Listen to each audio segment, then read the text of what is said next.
பிரார்த்தனை முக்கியம். தினமும் காலையில் படுக்கையை விட்டு எழுந்திருக்கும் பொழுது 2 நிமிடம் கடவுளிடம் பிரார்த்தனை செய்யுங்கள்.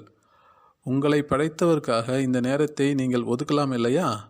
இறைவா, இன்று உம்முடைய விருப்பத்தை நிறைவேற்ற எவ்விதம் நீர் விரும்புகிறீரோ அவ்விதம் என்னை பயன்படுத்துவீராக. நான் என்னை ஒன்றுமில்லாதவனாக்கி உங்கள் பொறுப்பில் என்னை முழுமையாக விட்டுவிடுகிறேன். பல வருடங்களுக்கு முன் அகில இந்திய வானொலியில் நான் ஒரு பாடலை கேட்டேன். அதில் ஒரு வரி என்றும் என் நினைவில் இருக்கிறது. அனைவருக்கும் அது படுக்கையிலிருந்து எழுந்திருக்கும் முன் உச்சரிக்கலாம். இன்று என் வாழ்க்கையை உமக்கு நான் செய்யும் ஆரத்தியாக அமையட்டும்.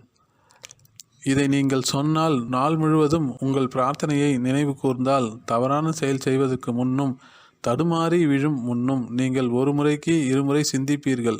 அன்றைய தினத்தின் முடிவில் பகவானுக்கு நீங்கள் செலுத்தும் மாலையை அதிகம் பூக்கள் அமையும் விதத்தில் அதிகம் நல்ல செயல்களால் அன்றைய தினத்தை நிரப்புவீர்கள்.